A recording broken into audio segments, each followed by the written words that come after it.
at 1 p.m. I'd ask as a courtesy to all, please ensure that you silence your cell phones.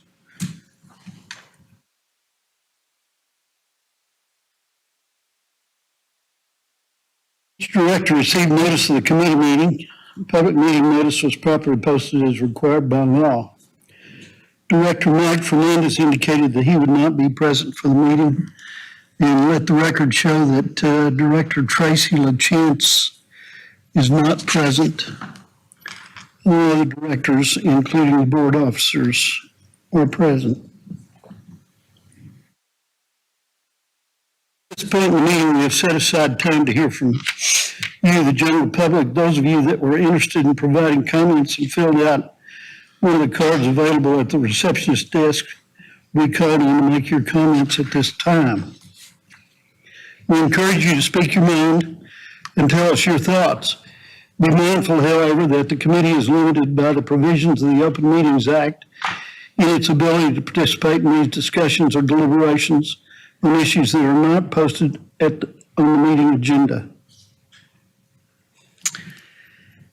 And I'd call on Mr. Robert Walker to speak on the issue of the Bee Mountain Project representing Little L Ranch. Mr. Walker.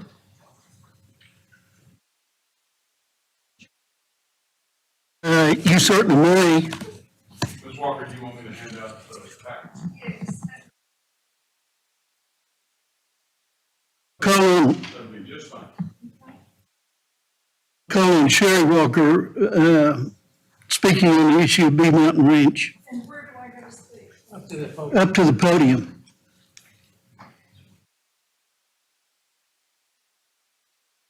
Sure.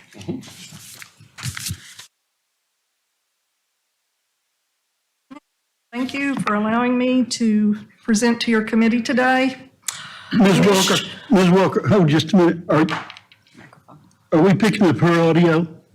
It doesn't sound to me like we're hearing her. You lower the microphone. Move the microphone closer to hear me? me. Perfect. Now we can. Okay. I'm the daughter of John and Dorothy Little.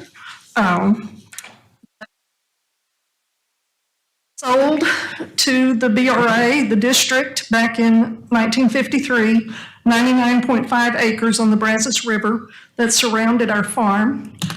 We're giving you out a packet that shows a map of the farm as Exhibit A. You can see the land. There are other exhibits in that folder as well that we feel are pertinent to this situation. Ours is a little unique. Parents bought this land in 1947. My father was a doctor in Cleburne. He and my mother looked for a farm to buy that would be close to his medical practice. They were raised on farms. They wanted to continue that legacy for our family. They purchased it because of the access to the river with its unique location on a bend in the river with substantial river frontage. That's Exhibit A. We did not actually live on the farm, but we packed up every weekend and headed to the farm while Dad stayed behind and did house calls and kept office hours at the clinic. My mother was a force to be reckoned with as far as she could do just about anything from delivering babies to delivering calves. She maintained fence lines, raised cattle and goats, bought and sold cattle, planted a pecan orchard in that river bottom, worked that land from 1947 forward until she passed away in 2008. In 1952 and 1953, the BRA, the district at the time, decided they wanted this land for the Bee Mountain Project, which was to be a dam on the Brazos. My parents did not want to sell that land to the district.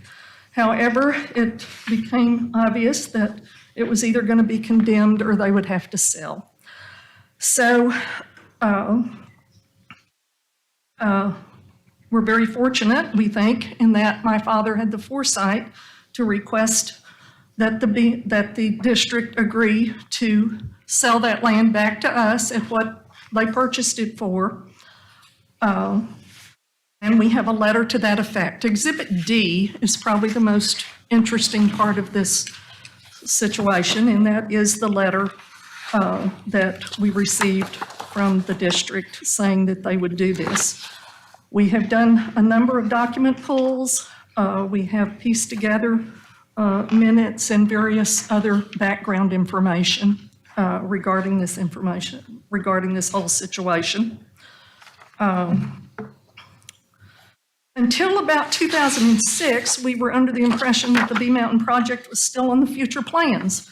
We had never heard anything about them reconveying any of the land. And by accident, I happened to find out that they had done this.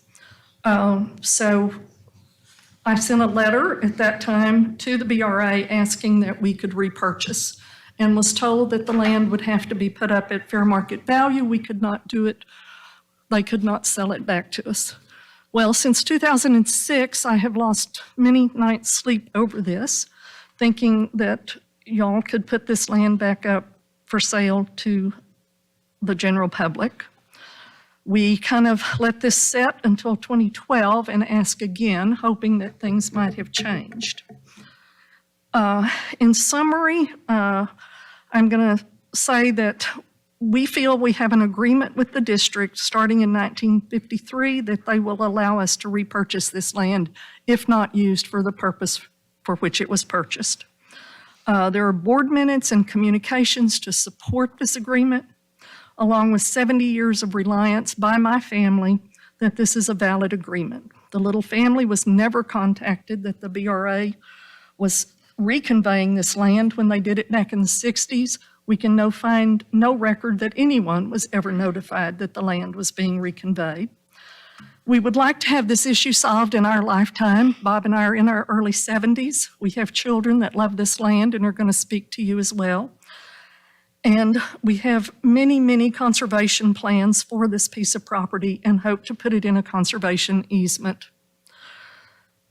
And my husband will go into that. Thank you. Thank you, Ms. Walker. I would remind you and the members of the committee that according to the Open Records Act, we're not allowed to respond or engage in any discussion. So, Speaker, Mr. Walker? Yes, and I am half deaf, so. That's fine, I am too. Robert Walker? That's correct. I'll recognize you to speak about the Bee Mountain Project One Rail Range. Yes, and I would like to add my thank you to you all, in addition to Sherry's and my children, for seeing us today on this issue that has lasted a very, very long time. Sherry and I have been married for 50 years, and since I have been married to her, I have started learning about this, and it has been a thorn in the side of the Littles for long before I even came along. Supposed to talk about conservation. Caitlin says when I start talking about conservation, I go on forever. So I'm going to piggyback on Sherry's just a little bit about, I'd like to talk about a 6-week period starting January the 1st, 1953. Your predecessors, the Brazos Reclamation District, were to start repurchasing. Actually, they had repurchased land. They were going to go into, and I can't even think of the term of it now, I'm so nervous. We're going to claim the land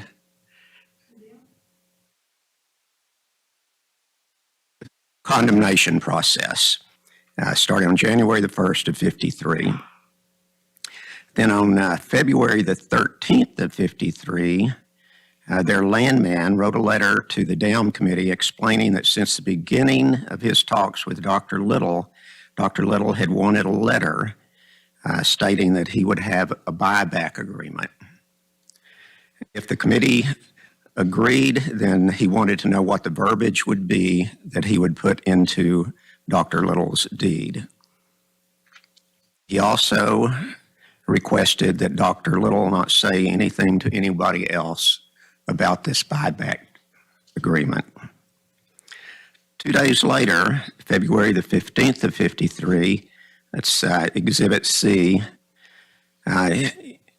In committee, there was a motion made and seconded that a clause be added to the deed that Dr. Little could repurchase if not used for the Bee Mountain Dam or by the Corps of Engineers. Only 5 days later, February the 20th of 53, that's Exhibit D, the same day that Dr. Little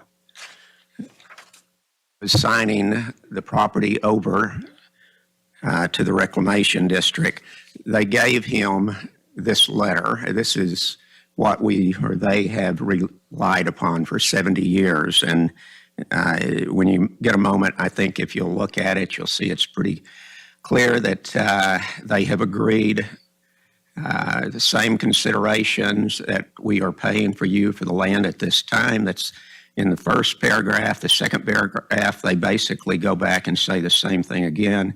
Agree that if we resell this property to grantor Dr. Little, upon payment to the district of this amount, the amount that they paid for it, the grantor is presently conveying the property back to Dr. Little.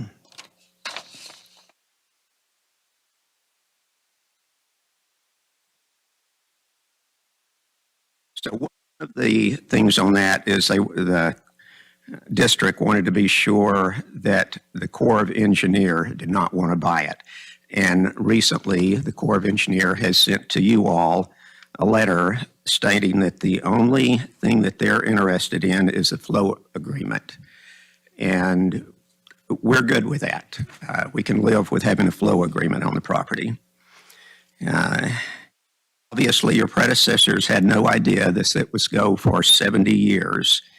However, they did give their word that in case Dr. Little still had the right to buy back, that he had the right to buy back at the price that was paid in 1953.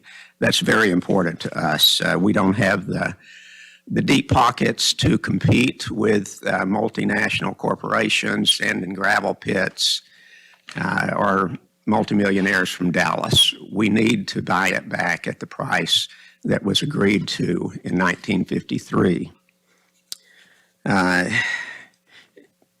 the way, the BRA still maintains the right to purchase the property back that they reconveyed in 1960. They reconveyed some of this property back. Dr. Little and other people were never aware of this. I don't know why. We can't find anything in the records, but we do know that I think 31 properties were sold back. Dr. Little would have bought it back had he known it was available.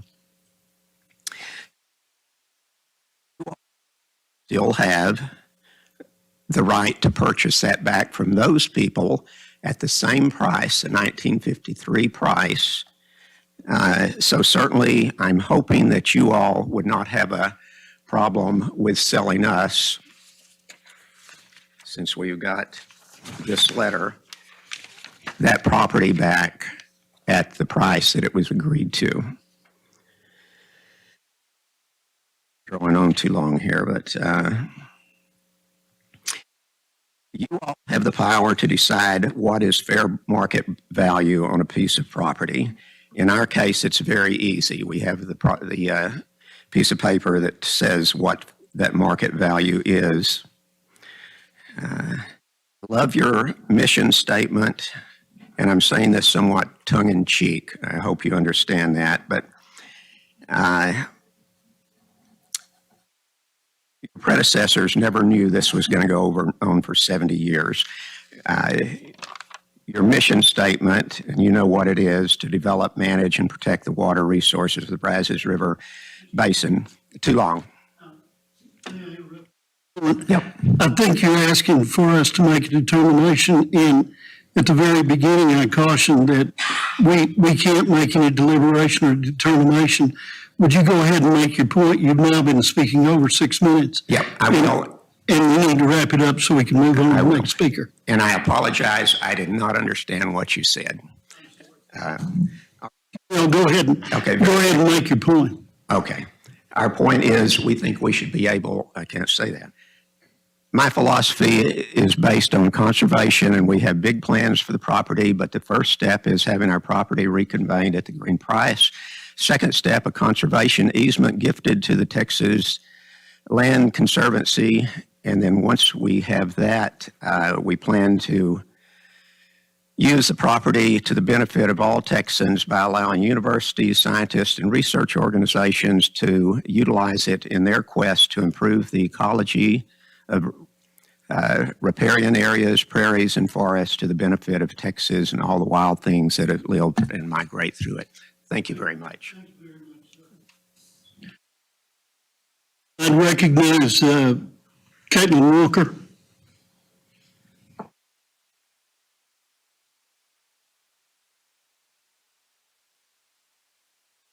Certainly welcome to.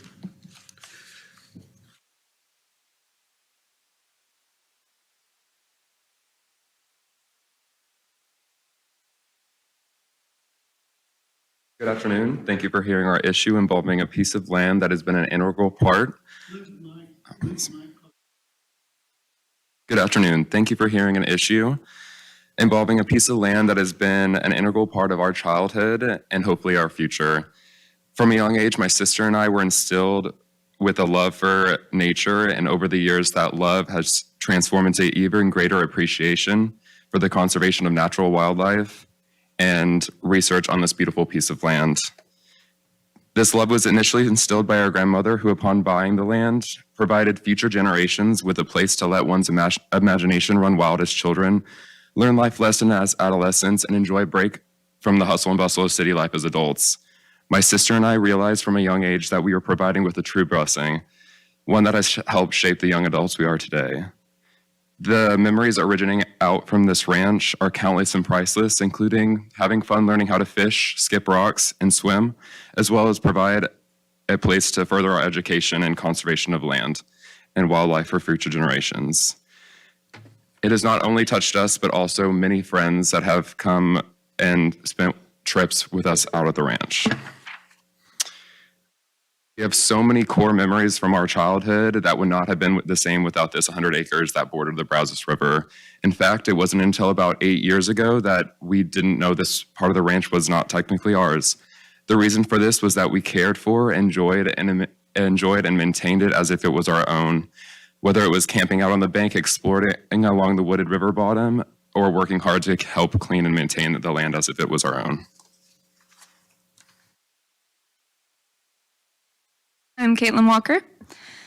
If there's one thing all of us in this room can agree on, it is that we all love nature, the Brazos River, and all it has to offer. We all work hard to protect the river, its surrounding land, and the animals and people that call it home. A quote from conservationist Baba Diom states, "In the end, we will conserve only what we love love only what we understand, and we will understand only what we are taught." We are the key holders to the future of this land. And due to that love, knowledge, passion, and energy that was originally instilled by our grandmother and further developed by our parents, we are dedicated to protect this land from the effects of construction, urban development, and fragmentation from the land that we so dearly love. This area is so important not only to our family, but also for groups of nature enthusiasts that jump at every opportunity to visit.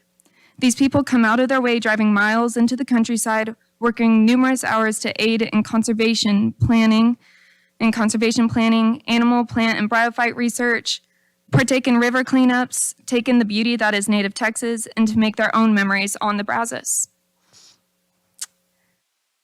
We want to protect this land, provide a place of research, share it with other nature enthusiasts, and provide a place for our future families to call home. We want to keep our grandparents' legacy going, that is, Little L Ranch, a bend in the Brazos River. We thank you for your time and consideration.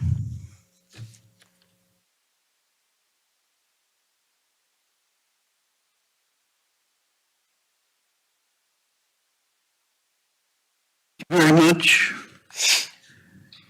We'll now move on to our regular agenda. There's a report and possible discussion on property management database overview. Recognize Blake Kettler, Technical Services Manager. Blake? Thank you, Chair, members of the committee, today I know everybody's been patiently awaiting the arrival of this property management database. We received authorization last year, early 2021, to move forward with this with our consultant. And basically what we're doing here is trying to create a more efficient way for us to look at property information. So with that, jump into it here. So I'm going to give kind of an overview. I'll run through what kind of went into the database as far as the development side, and then we'll jump into the database and look around for a few minutes. So here you can see the overall objective. Basically what we were doing was taking what was in BRA's current possession and putting that into an electronic format to where we could easily navigate and search property information real time. Whether in the office or in the field, this would be accessible by laptop, iPad, phone, however, being able to access property information in a timely manner. So here's some of the tasks that went into developing the property management database. Basically what we did, our consultant started with the needs evaluation. And we went through an interview process with staff in different departments to understand from their perspective what needed to be included in the database to make sure it was a good tool for the organization. So we started with the needs assessment, then developed the framework for the database itself, what information's in and out. We developed the different web maps and all that information, and finally delivered the final database. So the needs evaluation. This was basically, we did interviews at majority of our operation locations. Understood from the folks that deal with property matters, what were the needs? What questions did we need to answer quickly with this database? Kind of the overarching comments there was simplifying complex deed issues that we had as far as when you're out there in the field and, can a property owner, do they have the right to cross the property to water cattle or whatever it may be, being able to access that information to deliver accurate information to those customers. Also a way to quickly and efficiently access the information and tracking internal communication. And by internal communication, it could be inquiries, requests, different things like that, somewhere where we can store these and store them as part of that property. So that way they can be accessed by folks in the future here at the organization. So here's an example of some of the data that we had. We had upwards of over 2,900 different files, and these were spread from all of our different operation locations. So down at Limestone, up at PK, different areas. A lot of them were in hard copy format. Here at Central Files, we did have some of those digitized already. But basically, we took all this information, put in electronic format so that way folks can access it quickly. Here's an example here of kind of one of the types of information we have. This is the original silk map from whenever Possum Kingdom was, I guess, going through the building process or acquiring property. So around the 1939 timeframe, this is when this map has been within BRA's possession. We've had that there in Central Files, so basically they've helped us take this and make it to where we can reference this quick. So here's some of the information that went into it. We have all of our historical tracts, land holdings, any operational requirements, any of our encumbrances, leases, things of that, encroachments, stuff like that. All this was put into this database. We also have some environmental layers and different things that we can toggle on and off depending what we're looking at. One thing to note here that when we did this database, we did not evaluate any property holdings that BRA has. So basically what this was organizing information currently in BRA's possession and putting it into the system. So I don't expect you to read all this, and I'm not going to go through all this here, but this is to just provide a glimpse of the amount of data in different layers and fields and things within this database. All these can be toggled on and off and manipulated to the viewer's preference. So if you're out in the field and you need to talk with the property owner about inundation easements or elevations or whatever, you can go through here and toggle information on and off to share that information with them. This is an internal tool. This will not be anything that's shared with the public. This is a tool for us to use internally, and I wish I would have had this tool when I first started with the organization almost 10 years ago now. We used to basically when I got a property request, I'd come knocking on John's door and drive him crazy until he could get time to pull away with 20 other directions he's being pulled to help me gather information so I can get a response back to the member of the public or whoever that is. Now, anyone within the organization can go in and click on different properties and access easement documents or whatever it is. So it's been a great tool so far. So with that, Lisa, can you toggle over to the database? And I'm going to try to get set up here.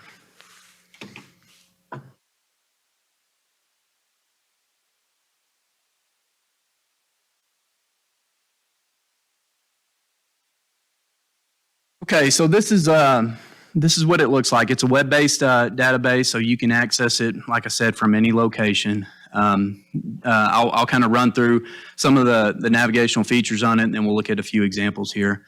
But basically, what you have over here at the sides, it kind of navigates similar to a souped-up Google Earth. You can scroll in, scroll out. You can set a home location if needed. The Find My Location is really handy for those folks out in the field. So if they're standing out on the pipeline and they need to access an easement document, they can hit that My Location. If they have that set, it can dial in. I'm going to go ahead and present in the full screen view to try to show as much information as I can. There's a forward and backwards button. So depending if you're dialed into a certain location, you can hit forwards and backwards and kind of scroll through. That way, we've got some bookmarks, so some ways you can quickly navigate to certain areas. There is measurement tools in here, so if you need to measure distance, area, things like that, we can do that as well. The drawing and print features, so if you need to make custom maps for meetings or anything like that, we have the ability to do that in here as well.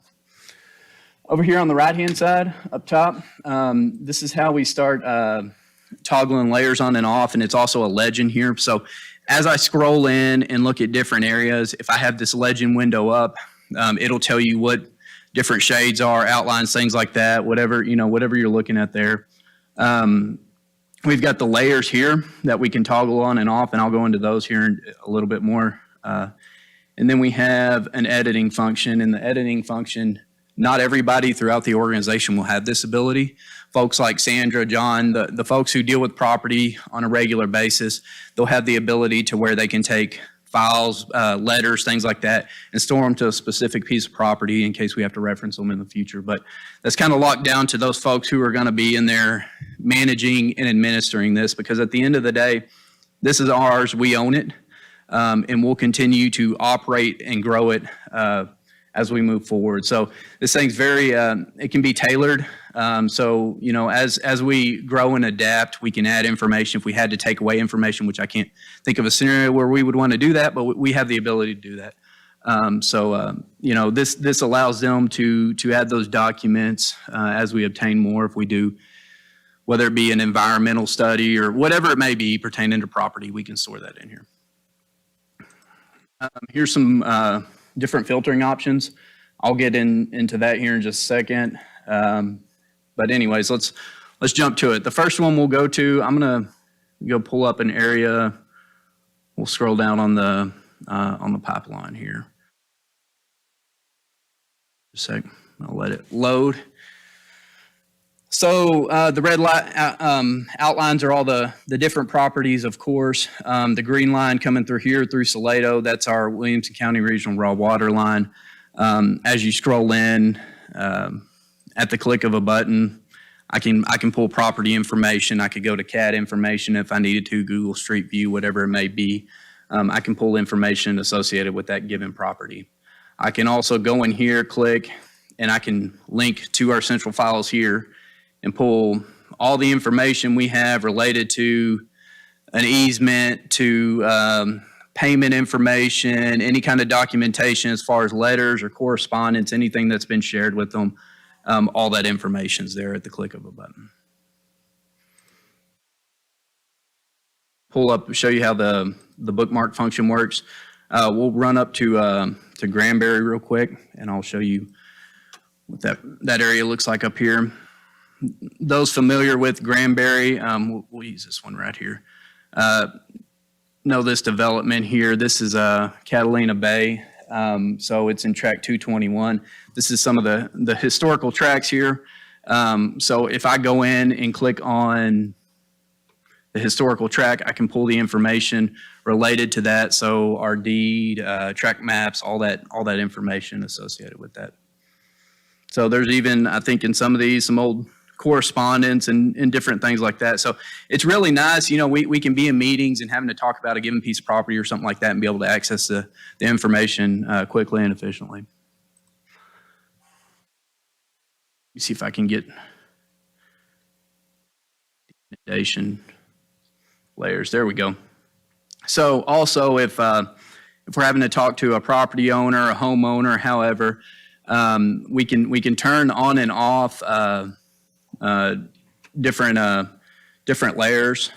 So for instance, if we didn't want the historical maps to show, or maybe we didn't want public use areas or whatever it may be, leases or BRA property, we can toggle those on and off to make it a little easier to view. I know it's a lot, there's a lot going on there, but just wanting to show you the amount of information that's accessible there. So if we need to talk to homeowners about different elevations, things like that, we can turn those on and off. One feature that's pretty cool here, that's actually, hold on, I'll let it catch up, that I like a lot is in here you can do custom filters or custom searches. So if we wanted to do, say, we're going to do Granbury, and we want to say, let's look at all properties that have, you know, the elevation 696 tied to the inundation easement. We can turn that on, and hold on, I might just a sec.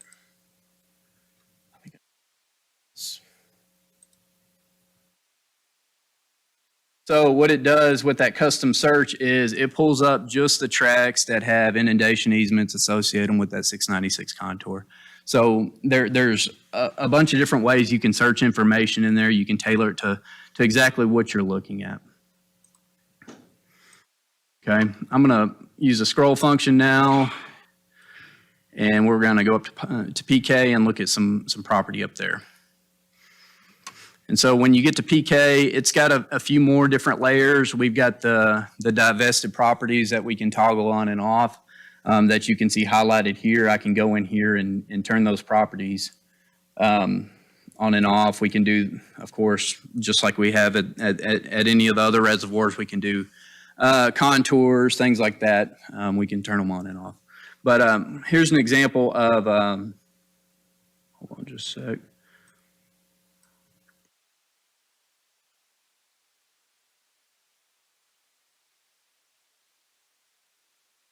Okay, so if you wanted to access information, say, related to the Maveric's a piece of property that if you haven't heard of it, you probably will soon. It's one of those property holdings that, you know, gets a lot of traffic on the just communication correspondence into things. So that one will, you know, we'll be getting a lot of, like I said, a lot of information on. You can click here and access information related to the Maverick. Let me see if it will. Okay. I was wondering why it wasn't showing up.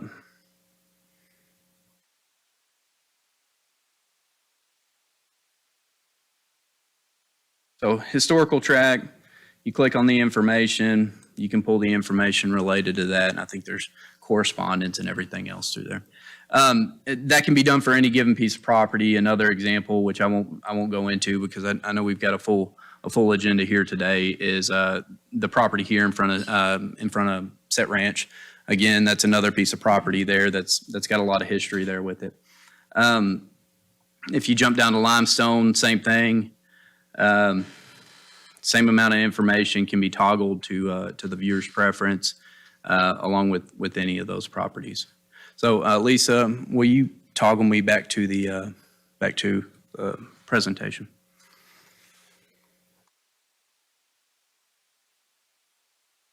Yes, sir.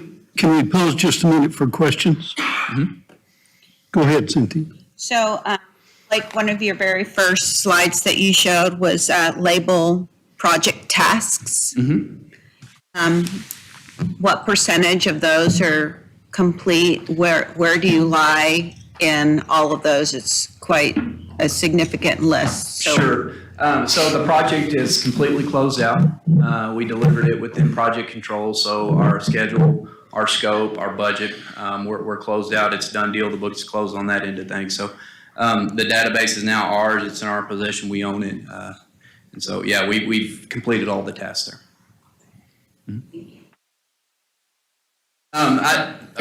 Sorry, go ahead. So, I mean, when we talked about it, I remember John talking to you about how tough it was to go get all that information pulled together for Allen's Creek, for example. So we had an intent. It looks fantastic. Has it met the staff's expectation of, what you were hoping to get from the tool? Yes, and that was a point to tell the committee here, thank you again for allowing us to pursue this. This has been really great. So whenever John's recent promotion down to Limestone as the reservoir manager, we hired Sandra Melton. She came on board to fill that property role there. And with this database and John's expertise, it allowed us to have that business continuity and not have a hiccup in responding to supporting the basins or members of the public. However, we could continue to provide that business continuity on the property front. So it's been a great tool, and it's only the value of it. We're seeing it as we move forward. Certainly met our expectations. Yes, Great. yes, Yeah, that's yes. super. They wanted to, in the dry run for this meeting, Blake had a 2-hour presentation to show you all of it, and I asked him to limit it to 15 minutes. We're looking at how to use this, and I just got to tell you. We'll work through this with him.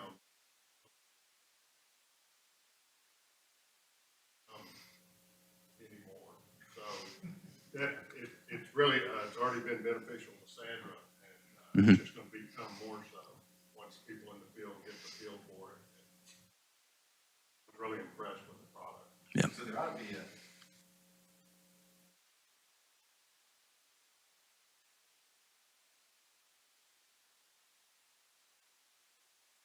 Stop me if you're going to talk about this later on.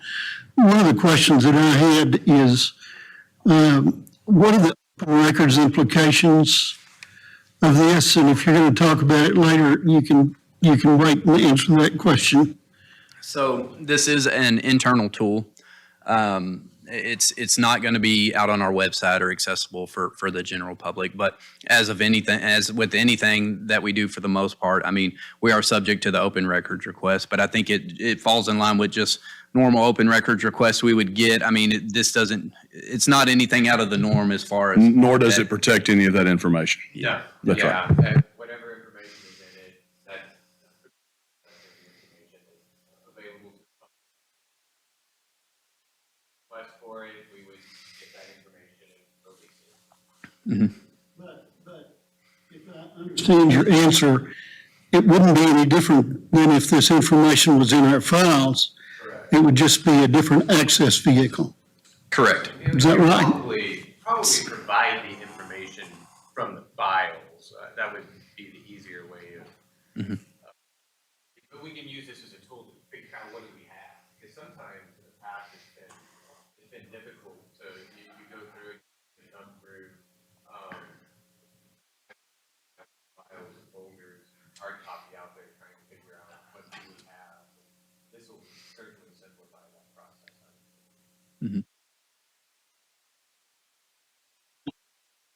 And if you're going to talk about this in a minute, I'll defer, but you mentioned that anybody in the organization would have access.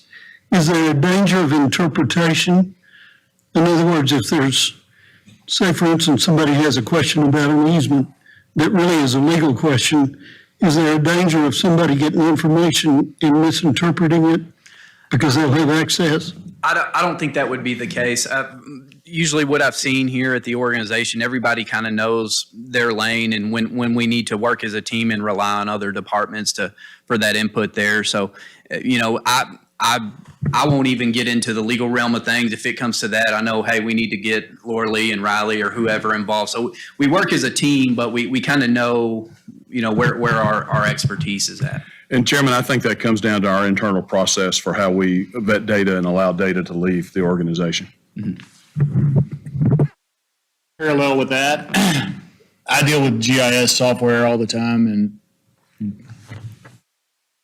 sometimes it's not completely on the spot it's supposed to be, or it looks like it's not, or whatever, because of spatial issues and file issues. So we want to make sure they don't rely on the software. If a survey has meets and calls across a certain spot, they need to go to the source and not the convenience tool. Yes, sir. Yes, If sir. it's close. Roger that, It absolutely. is, and if we ever get into a situation where it's, we're trying to determine a property line, we're going to go for a survey. This is just more for quick reference to answer questions, things like that. But yeah, if we're trying to determine a hard boundary, we'll have a survey. So we also have a GIS expert on staff that can manipulate this data so that when we identify those changes, we don't have to go back out to a consultant to hire them to bring them in to do that. Is that good? Last question, unless the committee has something else. Who's going to be responsible for the maintenance? The database experience that I have, it's real easy for a database to get full of all kinds of junk. I don't know of a good term to be used there. But you can wind up with things in the database that have no relationship to anything else. Who at the BRA is going to be responsible for saying, yes, that should be part of it, and no, this really shouldn't? I think as far as what's included and what's excluded, I think, that's going to be a decision from multiple perspectives, whether it's a piece of legal correspondence or whatever, we'll need legal to weigh in there. As far as who's going to maintain and assure the quality assurance there, Sandra Melton, our property administrator, she's going to be the point of contact, the belly button for making sure that it's updated and what's in there is accurate. Of course, we'll have multiple editing functions throughout the organization because we've got information flowing in from all directions. So they'll coordinate with Sandra. We'll make sure it gets uploaded and attached to the right piece of property. Other questions from the committee? I think that's a great effort. It looks to me like it'll be a wonderful tool, but it's one that's going to require a lot of work. Yes, sir. Again, thank you all for the time. Thank you for the opportunity to pursue this. I appreciate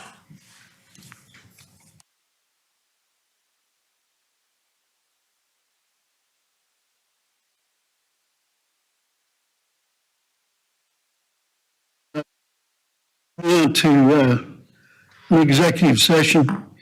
Property Management Committee will conduct a closed meeting in executive session on the following matters: to deliberate the purchase, exchange, lease, or value of real property in Palo Pinto Hood, Somerville County, Bosque County, Johnson County pursuant to the authority granted by Section 551.072 of the Texas Open Meetings Act.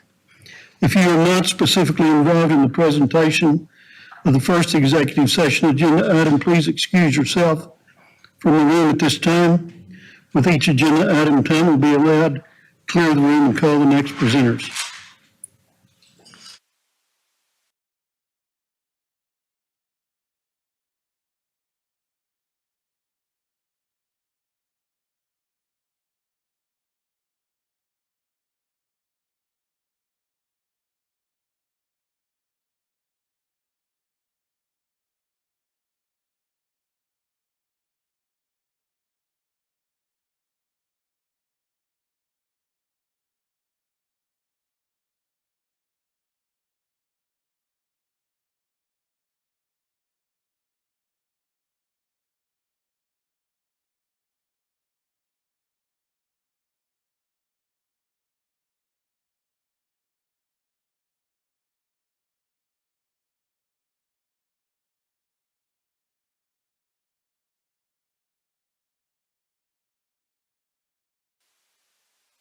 right, the property committee hereby reconvenes in open session at 3:18 PM.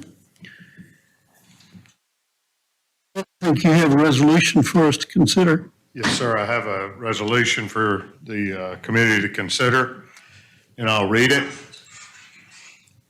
Be it hereby resolved that the Property Management Committee of the Brazos River Authority recommends to the Board of Directors of the Brazos River Authority adoption of the following proposed resolution. Be it resolved that the Board of Directors of the Brazos River Authority hereby declares surplus and no longer necessary to the business of the Brazos River Authority that certain 7.883 acre tract of land, the tract, located between the 693-foot contour and the 696-foot contour, Brazos River Authority datum, adjacent to Brazos River Authority tract number 422, located in the Milam County School Land Survey, abstract number 348, Hood County, Texas. Be it further resolved that the general manager, CEO, is hereby authorized to conduct a sale by public auction in order to effectuate disposition of such tract, which public auction shall be subject to such conditions as may be determined beneficial by the BRA. Be it further resolved that the Brazos River Authority shall retain a permanent flowage easement over the tract to permanently and or occasionally overflow, flood, inundate, and submerge such tract as may be required in connection with the operation and maintenance of Lake Granbury.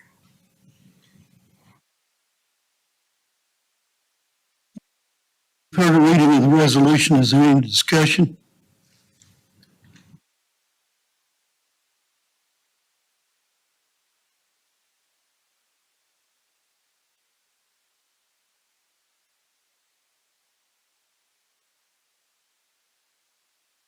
The changes that we made, be it further resolved that the general manager, CEO, is hereby authorized to conduct a sale by public auction in order to effectuate disposition of such tract, which public auction shall be subject to such conditions as may be determined beneficial to the BRA. Plus or minus. And we added the acreage of the subject tract, 7.883 acres, as a plus or minus value depending on the survey. Questions or discussion? Motion to adopt. Motion's made by Director Savage and a second by Director Luton. Poll the committee. Chairman Lattimore, Yes.